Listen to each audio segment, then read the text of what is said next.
Sir जैसे जैसे हम कर्म फल की बात करते हैं ना, जब हम्म। हमने स्पिरिचुअलिटी के सेशंस में इसके बारे में डिस्कशन की है कि ऐसा नहीं होता कि एक पर्सन ने किसी दूसरे पर्सन के साथ बुरा किया है तो इमिडिएटली उसके साथ वो घूम फिर के उसका कर्म उसके पास वापस आएगा। तो अब जिसके साथ बुरा हुआ है वो तो यही सोच के खुश मतलब एक उम्मीद में रह सकता है ना कि आज मेरे साथ बुरा हुआ है फॉर नो रीजन, लेकिन मेरे साथ अच्छा होगा और जिसने मेरे साथ बुरा किया उसको सजा मिलेगी, है ना सर? लेकिन ऐसा होता तो नहीं है। हम्म। तो वो इनजस्टिस का कंसेप्ट वो इंडिविजुअल लेवल पे जिस बेचारे को पता ही नहीं है, ये होलिस्टिक अप्रोच की हम बात कर रहे हैं, वो उसको कैसे हैंडल करेगा विदाउट दिस थॉट या विदाउट दिस बिलीफ कि मेरे साथ इनजस्टिस हुआ है तो जस्टिस भी होगा और उसको सजा मिलेगी। सबसे पहले तो ये समझना है कि जो जस्टिस जिसकी आप बात कर रहे हो, जस्टिस किस लेवल पे होता है। As far as this world is concern, तो वहां पे जस्टिस और इनजस्टिस कुछ नहीं है। फॉर एग्जाम्पल, एक बिल्ली है, वो चूहे को खाती है, तो कायदे से अब आप जो आपका जो तर्क है उसके हिसाब से अगर देखा जाए तो चूहे को जस्टिस मिलना चाहिए। या चूहे के बच्चे को बिल्ली खा गई है, तो अब उस चूहे को जस्टिस मिलना चाहिए कि उस बिल्ली को भी कोई प्रॉब्लम होनी चाहिए। तो नेचर में और इसके लॉज में अगर हम ध्यान से देखें तो यहाँ पर लॉज होते हैं जिसके अकॉर्डिंग सब कुछ चलता है। इस नेचर में उस लॉज से बाहर कुछ भी नहीं होता है, उस लॉज को कोई वायलेट नहीं कर सकता है, चाहे कोई लिविंग हो चाहे नॉन लिविंग हो। लॉज एक के ऊपर एक काम करते चले जाते हैं। तो सबसे पहले तो इस जस्टिस इनजस्टिस कॉन्सेप्ट को हटाओ बीच में से। किसी पर्सन के साथ कुछ गलत हुआ है तो उसको जस्टिस देने की रिस्पॉन्सिबिलिटी हमारा जो पूरा जुडिशियल सिस्टम है उसकी है, ताकि जिसने गलत किया उसके अंदर भी डर पैदा हो और जो लाखों लोग गलत करने वाले हैं उनके अंदर भी डर पैदा हो, हम्म। ताकि फ्यूचर में और लोगों के साथ इनजस्टिस ना हो। इस सब की जो रिस्पॉन्सिबिलिटी है वो हमारी है, वो किसी और की नहीं है। यही गलती हम करते हैं, नहीं तो हम उठा करके ब्लेम डाल देंगे किसी और पे कि भाई ये हमारी नहीं है रिस्पॉन्सिबिलिटी, ये तो भगवान की है। उसके साथ गलत हुआ है तो भगवान को उसको सजा देनी है। इसका मतलब क्या है, हमें तो कुछ करने की जरूरत ही नहीं है। अरे भाई हमें ही करना पड़ेगा, क्योंकि हम ही ने ये सोसाइटी बनाई है ना। तो एक है सोसाइटी के लॉज, एक है इस यूनिवर्स के लॉज। यूनिवर्स के जो लॉज हैं वहां पर राइट और रॉन्ग नहीं होता है। राइट और रॉन्ग के जो कॉन्सेप्ट्स हैं वो जो हमारी सोसाइटी के लॉज हैं वहां पर होता है, यूनिवर्स में नहीं होता है। एक किसी जानवर का अभी अभी बच्चा पैदा हुआ है जो बेचारा चल फिर तक नहीं सकता है, मासूम सा है, छोटा सा है, उसको कोई जानवर आता है आकर के खा के चला जाता है।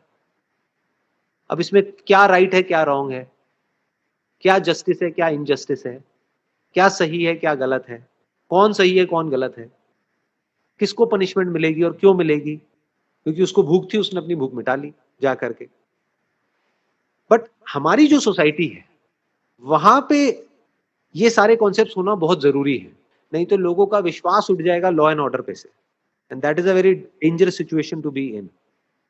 हम्म। यानी कि जो हमारी सोसाइटी है वहां पर लॉज इतने स्ट्रांग होने चाहिए कि कोई गलत करने के बारे में हजार बार सोचे, गलत करने के बट वो नाम है से नहीं। ही डरने लग जाए।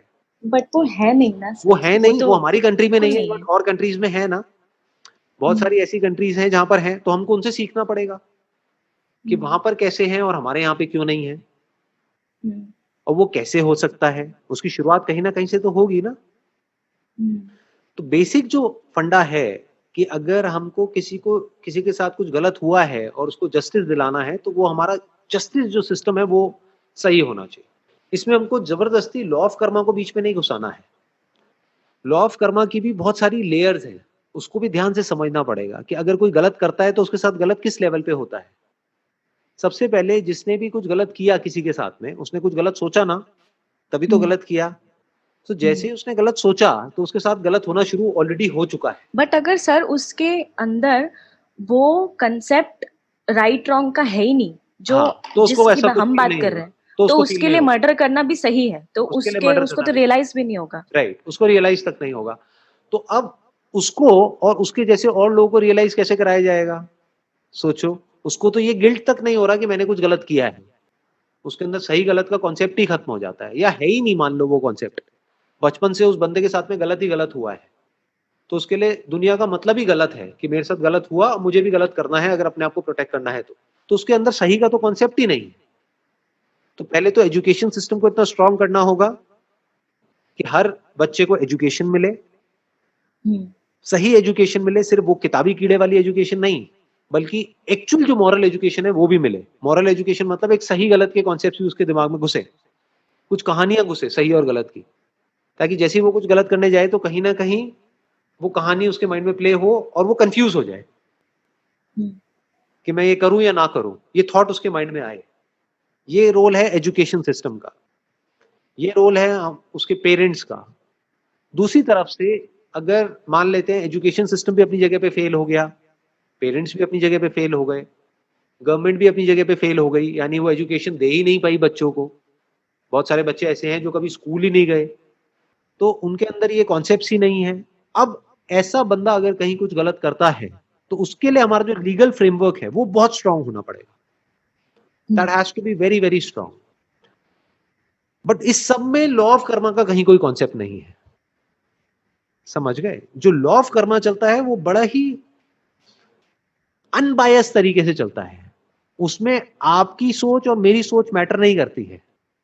लॉ है कि मतलब अगर हाथ आग में लेकर के जाओगे तो जलेगा, इसको आप लॉ ऑफ कर्मा कह सकते हो।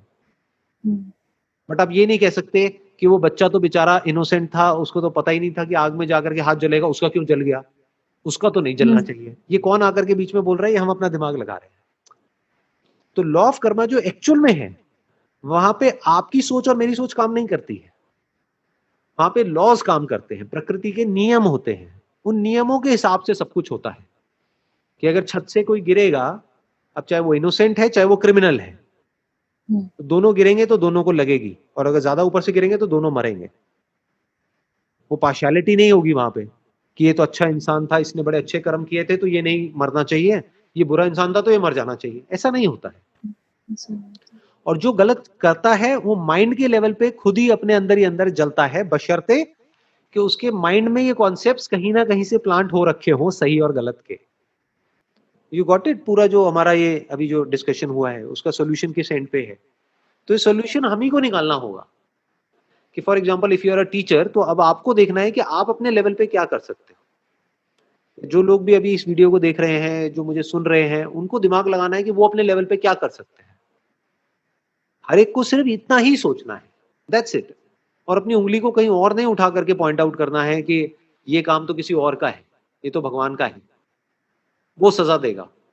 वो नहीं देगा सजा, हमें ही सजा देनी होगी, क्योंकि जाने अनजाने हम ही इन क्रिमिनल्स को पैदा कर रहे हैं। मां के पेट से कोई क्रिमिनल नहीं पैदा होता है, कोई आदमी गलत या सही पैदा नहीं होता है। उसको गलत बनाना यानी कि उसके दिमाग में गलत कॉन्सेप्ट्स प्लांट करना, या उसको सही बनाना यानी कि उसके दिमाग में सही कॉन्सेप्ट्स प्लांट करना, ये काम कौन करता है? ये नॉलेज कौन प्लांट करता है उन बच्चों के माइंड में? हम ही करते हैं, इंसान ही करता है ना। तो इसका मतलब इंसान जो अपना काम कर रहा है उस काम में कोई ना कोई कमी है, वो अपना काम ढंग से नहीं कर रहा है। That's why I am so passionate about my sessions, क्योंकि ये मेरी रिस्पॉन्सिबिलिटी है। अब चाहे इस वीडियो को एक आदमी देखे, चाहे 1000 लोग देखें, चाहे 1 लाख लोग देखें, उसमें से कुछ लोगों के माइंड में भी अगर ये कॉन्सेप्ट प्लांट हो जाता है सही और गलत का, तो एक मेजर चेंज आएगा हमारी पूरी की पूरी सोसाइटी में। क्योंकि वो आदमी भी अकेले नहीं होंगे, वो जो हजारों लोग हैं वो सिर्फ हजारों तक थोड़ी ना रुकेगा, उनके साथ भी हजारों लोग जुड़े हुए हैं ना, तो लाखों हो गए, फिर उन लाखों के साथ लाखों जुड़े हुए हैं तो करोड़ों हो गए। तो डायरेक्टली और indirectly every person impacts everybody.